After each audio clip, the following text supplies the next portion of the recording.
Hi నమస్తే welcome to Myra media నేను మీ కేవీఆర్ టీడీపీ జనసేన ఉమ్మడి జాబితాతో జగన్ ట్రాక్ రికార్డు గురించి ఇప్పుడు సోషల్ మీడియాలో పెద్ద ఎత్తున చర్చ జరుగుతుంది మెజార్టీలో ఇంచుమించు 82 సీట్లలో చాలా బలంగా గత ఎన్నికల్లో అంటే ఇంచుమించు 30,000కు పైగా మెజార్టీతో గెలిచిన నియోజకవర్గాలు 80కి పైగా ఉన్నాయి సో అట్లాంటి నియోజకవర్గాల్లో ఇప్పుడు రెండు పార్టీలు కలిసి కొట్లాడినా కూడా విజయం సాధ్యమా అన్న చర్చ ఒకవైపు మరోవైపు రెండు పార్టీల మధ్య ఇప్పుడు కూటమిలో భాగంగా జనసేన ఓట్లు టీడీపీకి షేర్ అవుతాయా టీడీపీ ఓట్లు జనసేనకు షేర్ అవుతాయా అన్న ఒక కీలకమైన చర్చ జరుగుతున్న తరుణంలో అసలు జగన్ ట్రాక్ రికార్డ్ ఎట్లుందన్నది ఒకసారి మీకు చూపించే ప్రయత్నం చేస్తా 2019 ఎన్నికల్లో వైఎస్ఆర్సీపీకి నియోజకవర్గాల వారీగా వచ్చిన మెజార్టీ లిస్టు 2019 ఎన్నికల్లో 5,000 లోపు మెజార్టీతో గెలిచిన సీట్లు 12 విజయవాడ సెంట్రల్ 25 ఓట్ల తేడాతోనే కేవలం తిరుపతి 708 పొన్నూరు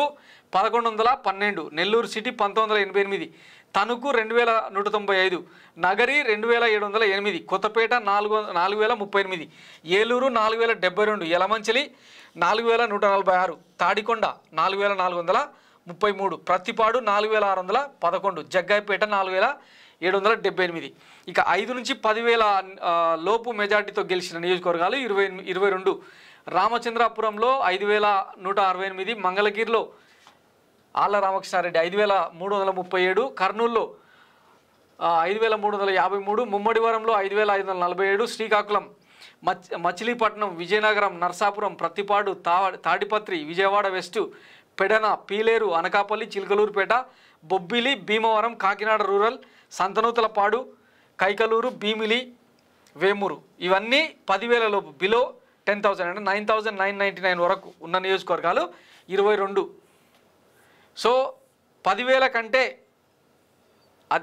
ఎక్కువగా మెజార్టీ వచ్చిన నియోజకవర్గాలు 30,000 తిరువూరు నందిగామ పెనమలూరు శృంగవరపుకోట ఆదోని మైలవరం అచంట మడకశిఖర బనగానపల్లె సర్వేపల్లె ఆమ్దాల వలస రాయదుర్గం పెదకూరపాడు కాకినాడ సిటీ కావలి కందుకూరు పిఠాపురం పెనుగొండ బాపట్ల పాతపట్నం ధర్మవరం నూజివీడు పలాస వి మాడుగుల తాడిపల్లిగూడెం గాజువాక రాజాం దెందులూరు తెనాలి పాలకొండ మార్కాపురం ఎచ్చెర్ల గుడివాడ నరసన్నపేట కళ్యాణదుర్గం సో 20,000 పైగా మెజార్టీతో గెలిచిన నియోజకవర్గాలు 82 ఇక సాలూరు అవనిగడ్డ నెల్లూరు రూరల్ సత్తెనపల్లి నిడదవోలు మాచర్ల గుంటూరు ఈస్ట్ గన్నవరం ఒంగోలు ఆత్మకూరు జగ్గంపేట నర్సీపట్నం మంత్రాలయం తుని పార్వతీపురం కొవ్వూరు అరకు రాప్తాడు ఎమ్మిగనూరు అమలాపురం చీపురుపల్లి కురుపాం గజపతి నగరం కదిరి కమలాపురం చోడవరం నెల్లిమర్ల గురజాల వినుకొండ అనంతపురం అర్బన్ పెందుర్తి పూతలపట్టు మైదుకూరు మదనపల్లె పామర్రు పాయకరావుపేట పుట్టపర్తి పలమనేరు ఎర్రగొండపాలెం రాజానగరం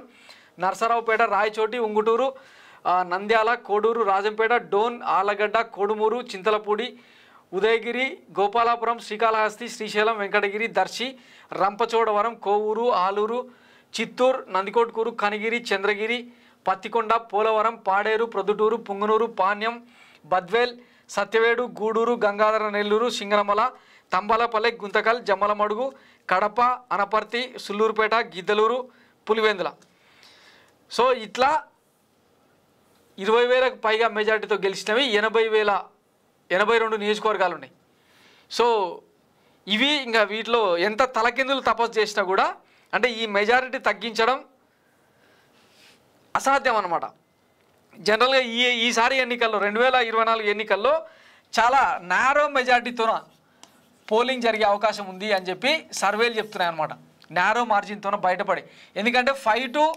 8% అన్డిసైడెడ్ ఓటర్లు ఉన్నారు వీళ్ళు తీసుకునే డెసిజన్ మీదనే రాబోయే ప్రభుత్వం ఆధారపడి ఉంది అన్నది ఒక అంచనా ఇప్పటికే సర్వేలన్నీ కూడా ఏం చెప్తున్నాయంటే జగన్మోహన్ రెడ్డి ప్రభుత్వం చేస్తున్న సంక్షేమ పథకాలకు 70% నుంచి 80% మహిళలు అవుట్ రైట్గా డెసిజన్ తీసేసుకున్నారు అని చెప్పి మాట్లాడుతున్నారు ఇక యువత కొంత ఎట్లాగో ఆవేశం ఉంటుంది ప్రతిపక్షాలు పార్టీలు చేసే కుట్రకోణాల నేపథ్యంలో కొంత వేరే డెసిజన్ తీసుకునే ప్రయత్నం జరుగుతున్నా వైఎస్ జగన్మోహన్ రెడ్డి స్కూళ్లను కాలేజీలను తీర్చిదిద్దుతున్న వైనం అంటే వాళ్ళు ఎట్లాగో ఓటింగ్ దాకా రాకపోయినా కూడా ఇళ్లలో జరిగే డిస్కషన్లో భాగంగా మెజారిటీ జనం ఖచ్చితంగా జగన్ వైపే మొగ్గు చూపే అవకాశాలు ఉన్నాయి ఎందుకంటే విద్యా రంగంలో వైద్య రంగంలో తీసుకొస్తున్న సంస్కరణలు మామూలుగా లేవు వాటి మీద దేశవ్యాప్తంగా ప్రశంసలు కురుస్తున్న నేపథ్యంలో ఈసారి మళ్ళీ వైసీపీకి అవకాశం ఇవ్వాలన్న ఆలోచనలో చాలామంది ఉన్నారు. ఈ అన్డిసైడెడ్ ఓటర్లలో మెజార్టీ వర్గం కూడా ఈసారి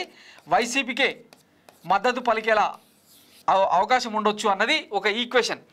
దీనికి తోడు టీడీపీ జనసేన కూటమి పొత్తులో భాగంగా వాళ్ళ కొట్లాటలే ఇప్పుడు పతాక స్థాయిలో పతాక శీర్షికల్లోకి ఎక్కుతున్న నేపథ్యంలో రెండు పార్టీల మధ్యలో ఓట్ షేరింగ్ సీట్ షేరింగ్ అన్నది జరిగే అవకాశం లేదు.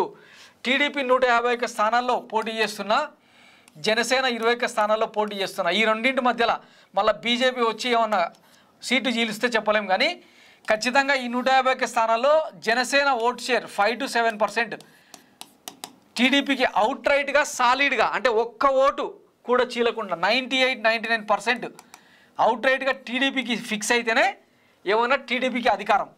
ఇక ఈ జనసేనకి ఇచ్చిన 24 సీట్లలో ఇప్పటికే వాళ్ళు ప్రకటించిన తెనాలి, నెల్లిమర్ల సీటు అవుట్. వాటిలో ఎట్లాగూ గెలవరని అక్కడ స్థానికంగా వినిపిస్తున్నమాట. ఇక మిగతా చోట్ల కూడా గెలుపు అవకాశాలు అంతంత మాత్రమే. ఈ 24 సీట్లలో టీడీపీ ఓట్లు ఎట్లాగో జనసేనకు పడవు. ఎందుకంటే వీళ్ళు జెండా మోసే కూలీలు, జన సైనికులు అని టీడీపీ వర్గాల భావన. ఇంకొకటి వీళ్ళు ట్రీట్ చేసే విధానం కూడా అట్లే ఉంటుంది. కాబట్టి ఇప్పటికే పవన్ కళ్యాణ్ బహిరంగంగా ఎన్నోసార్లు అవమానించినా కూడా పంటి బీగువన ఆ నొప్పిని భరించిన మినహా వాళ్ళు చేయగలిగింది ఏం లేదు. కాబట్టి టీడీపీ ఓట్లు ఎట్టి పరిస్థితుల్లో జనసేనకు షిఫ్ట్ కావు, ట్రాన్స్ఫర్ కావు, ఇది ఫిక్స్. ఈ నేపథ్యంలో వైసీపీ విజయం మళ్ళొకసారి నల్లేరు మీద నడకనే అన్నది రాజకీయ విశ్లేషకులు చెప్తున్న మాట. సో ఎటు తిరిగిన 90 నియోజకవర్గాల్లో వైసీపీని కొట్టడం కూటమికి సాధ్యం కాదు. మిగిలిన 70 సీట్లలోనే ఏమన్నా వీళ్ళ ఫైటింగు. అందులో వీళ్ళు అంటే ఓవరాల్గా ఇప్పుడు ప్రకటించిన సీట్ల లెక్క ప్రకారం కేవలం 30 సీట్లలో మాత్రమే విజయ అవకాశాలు ఉన్నాయన్నది ప్రస్తుతానికి సర్వే అనలిస్టులు కావచ్చు, పొలిటికల్ స్ట్రాటజిస్టులు కావచ్చు, రాజకీయ విశ్లేషకులు కావచ్చు చెప్తున్న మాట. రేపు పొద్దున అంటే సిద్ధం సభల తర్వాత మన పల్నాడు సిద్ధం సభ తర్వాత వైఎస్ జగన్మోహన్ రెడ్డి ప్రకటించబోయే వరాలు, రుణమాఫీ ప్రకటన, మహిళలకు ఉచిత బస్సు ప్రయాణం లాంటి వరాలు ఏమైనా పని చేస్తే ఇక ఆ సీట్లు కూడా కష్టమే. గత ఎన్నికల్లో వచ్చినట్టు 150కి మించి వచ్చినా కూడా ఆశ్చర్యపోనక్కర్లేదని ప్రస్తుతానికి ఉన్న అంచనా. సో ఇది మిత్రులారా వైఎస్ జగన్మోహన్ రెడ్డి మెజార్టీలో ట్రాక్ రికార్డ్ ఇది. టీడీపీ కూటమి ఇక ఏం పీకేటట్లేదు, వాళ్ళు అధికారంలోకి వచ్చేటట్లేదు అన్నది సింబాలిక్గా చెప్పే ఉద్దేశం అన్నమాట. Thanks for watching Mayra media. నేను మీ కేవీఆర్. Thank you.